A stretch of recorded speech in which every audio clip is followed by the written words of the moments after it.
सर्वेभ्यः नमो नमः। आज हम ब्राह्मण ग्रंथों की इस श्रृंखला में अथर्ववेदीय ब्राह्मण ग्रंथों के विषय में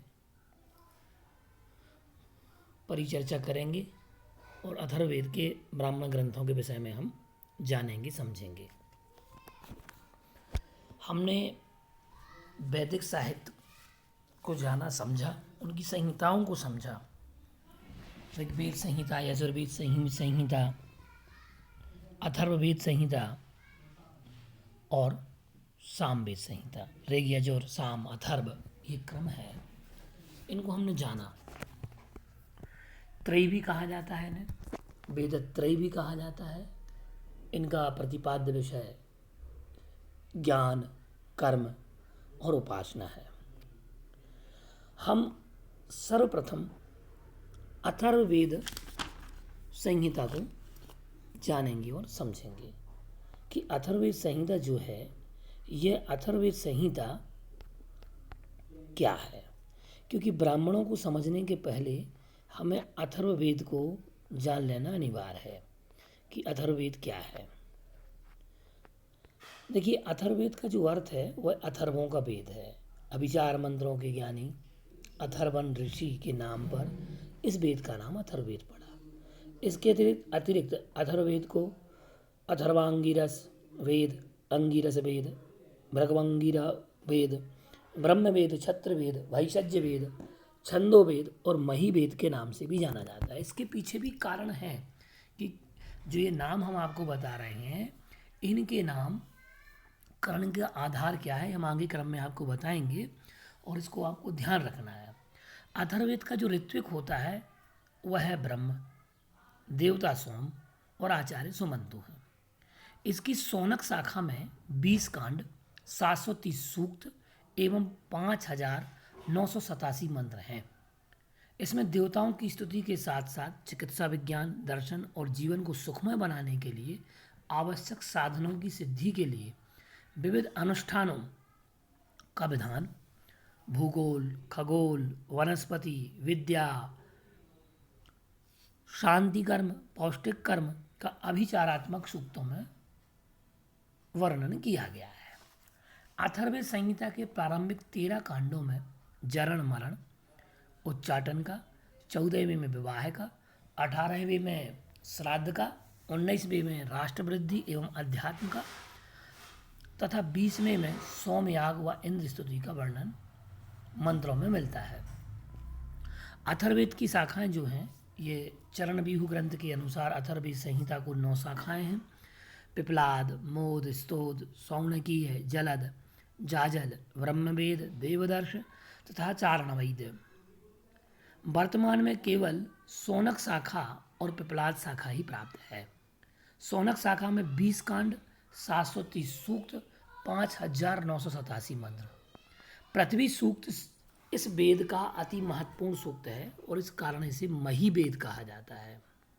पृथ्वी सूक्त, पृथ्वी को मही भी कहा जाता है और इस कारण से इसमें पृथ्वी सूक्त का इस वेद में अति महत्वपूर्ण सूक्त माना गया है और इसी कारण से ही इसे महीवेद कहा जाता है। आयुर्वेद, चिकित्सा, औषधियों का वर्णन होने से इसे भैषज्य वेद भी कहा जाता है। औषधियों को भैषज्य भी कहा जाता है।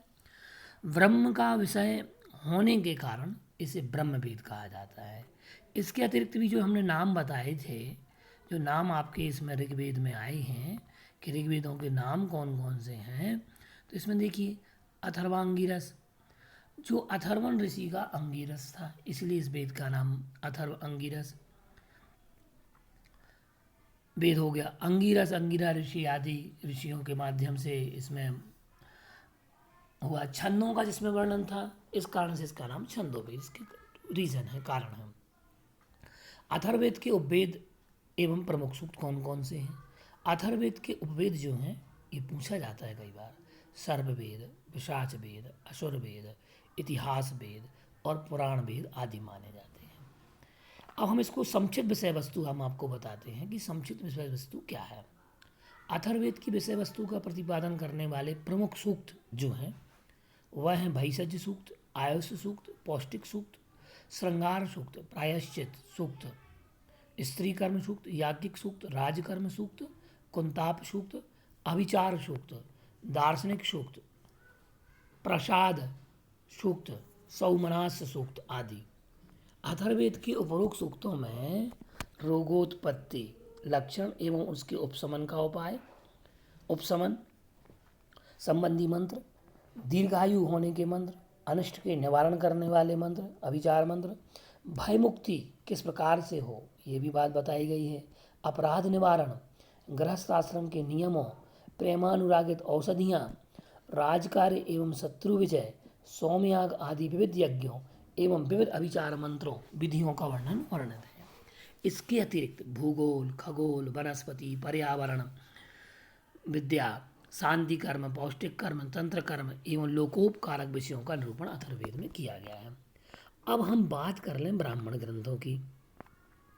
ऋग्वेदी ब्राह्मण हमने जाने, यजुर्वेदी ब्राह्मण जाने, सामवेदी ब्राह्मणों को भी हमने उनके प्रतिपाद्य को समझा। अथर्ववेदी ब्राह्मण जो है, अथर्ववेदी ब्राह्मण केवल एक ब्राह्मण ही प्राप्त होता है। अथर्ववेद में केवल एक ही ब्राह्मण प्राप्त होता है और यह जो एक ही ब्राह्मण ग्रंथ है उसका नाम गोपथ ब्राह्मण है। क्या है? गोपथ ब्राह्मण। इसके पहले हम एक बात और जान लें, जो हमने आपको सूक्त बताए हैं अथर्ववेद के, इनके विषयों को भी हमें जानना अनिवार्य है। ये विषय भी आप समझ लें कि इनमें, इन सूक्तों में क्या वर्णन है।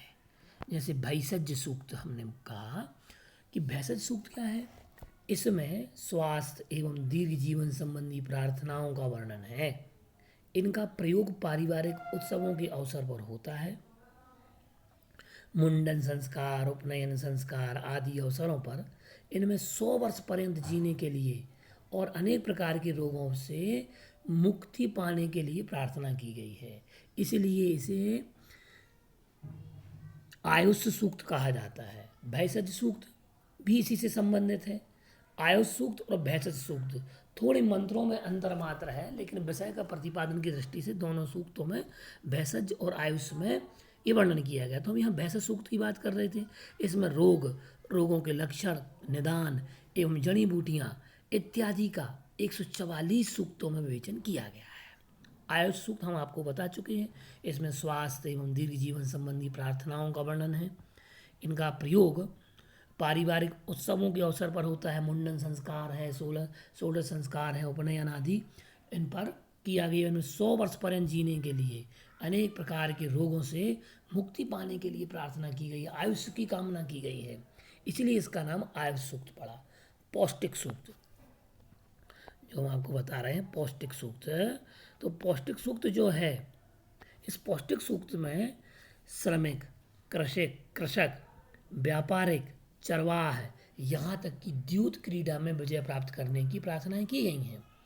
अनिष्ट निवारण और पशुधन की सुरक्षा और अपने व्यवसाय की वृद्धि के लिए प्रयोग में लाए जाने वाले मंत्र, व्यापार वृद्धि में उपयोग होने वाले वैदिक मंत्रों का उल्लेख इसमें और पौष्टिक कर्म में किया जाता है। तो पौष्टिक कर्म में ये सब पौष्टिक कर्म ही हैं, तो इस कारण से इसका नाम पौष्टिक सूक्त पड़ा। श्रृंगार सूक्त, इन्हें प्रासाद सूक्त भी कहा जाता है। इनमें भय से सुरक्षा, बुराई से बचने के उपाय, आशीर्वाद एवं प्रसन्नता प्राप्त करने की प्रार्थनाएं हैं। प्रायश्चित सूक्त जो है, इस सूक्त में प्रायश्चित का विधान है और तथा विभिन्न अपराधों के निवारक मंत्र हैं। इनमें केवल पाप के लिए ही नहीं, अपितु यज्ञ और उत्सवों में भी गलती हो जाने पर प्रायश्चित के विधानों का वर्णन मिलता है कि यज्ञ अनुष्ठान करते समय कोई त्रुटि हो जाए, अपराध हो जाए, तो उसकी क्षमा याचना और उनकी प्रार्थनाएं और प्रायश्चित का संकल्प इसमें इन मंत्रों के माध्यम से दिलाया जाता है। स्त्री कर्म सूक्त, इसमें विवाह एवं प्रेम का निर्देश करने वाले, पति पत्नी में अनुराग को विकसित करने वाली औषधियों का प्रयोग का वह मंत्रों के बल से अपने प्रेम प्राप्ति आदि मंत्रों का वर्णन इसमें है, इसलिए इसे स्त्री कर्म सूक्त या प्रेम सूक्त भी इसका नाम है। राजकर्मा सूक्त, जिसमें राज सूक्त, जिसे राजकर्म सूक्त लिखा है, ये राजकर्मा सूक्त है। ये सूक्त राजाओं में उनके कार्यों से संबंधित है। शत्रु को परास्त करने की प्रार्थनाएं तथा संग्राम संबंधी दुंदुभि शंखादि अनेक साधनों का विवेचन इस सूक्त में प्राप्त होता है। याज्ञिक सूक्त। अथर्ववेद के 20वें कांड में कुछ यज्ञ संबंधी मंत्र भी हैं। ये सोम याग का वर्णन करते हैं। ये स्तुति परक मंत्र ऋग्वेद से लिए गए हैं। कुंताप सूक्त, ये 20वें कांड में पाए जाते हैं। इनमें यज्ञ संबंधी दान, स्तुतियाँ, राजकुमारों और यजमानों की उदारता की प्रशंसा और अनेक पहेलियाँ और उनके समाधान हैं। अभिचार सूक्त, इन सूक्तों में दैत्य, राक्षस, शत्रु आदि के उद्देश्य से किए जाने वाले विविध अभिचार तथा उनकी विधियां वर्णित हैं। दार्शनिक सूक्त, अथर्ववेद के अनेक सूक्तों में ब्रह्म, विराट, माया, ईश्वर, सूत्रात्मा, एकेश्वरवाद, जीवात्मा, प्रकृति, पुनर्जन्म, स्वर्ग, नरक आदि का वर्णन है। अतः हमने इनके प्रमुख सूक्त और प्रमुख सूक्तों की विषय वस्तु को जाना। अब हम इसके अतिरिक्त इसमें भूमि सूक्त, जिसे हमने महीवेद कहा ना, मही सूक्त, पृथ्वी सूक्त, प्रसाद सूक्त, सोमना सूक्त आदि का भी वर्णन मिलता है। आइए अब हम चलते हैं कि कौन सा ब्राह्मण ग्रंथ है जिस विषय में हम चर्चा करने के लिए बैठे हैं। तो ब्राह्मण ग्रंथ कौन सा है अथर्ववेदीय? तो कहते हैं गौपद ब्राह्मण। कौन सा ब्राह्मण? गौपद ब्राह्मण।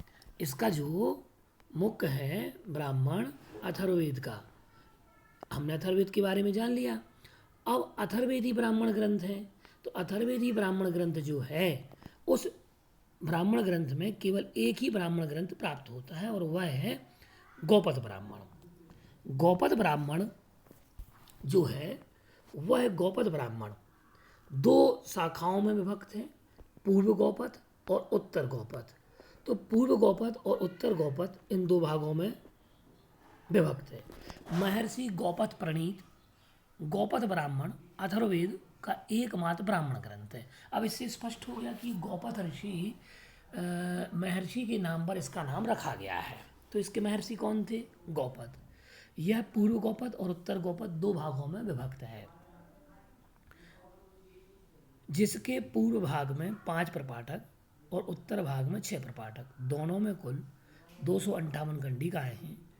इसमें ओम, गायत्री, ब्रह्मचर्य, ऋत्विज, अश्वमेध, पुरुषमेध, अग्निष्टोम आदि यज्ञों का वर्णन किया गया है। गौपद ब्राह्मण में तात्कालीन सामाजिक, राजनीतिक,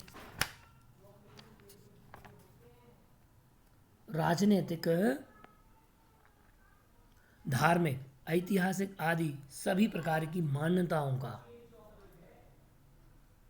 प्रतिपादन तथा भाषा शास्त्र के विकास में सहायक अनेक शब्दों का निर्वचन किया गया है।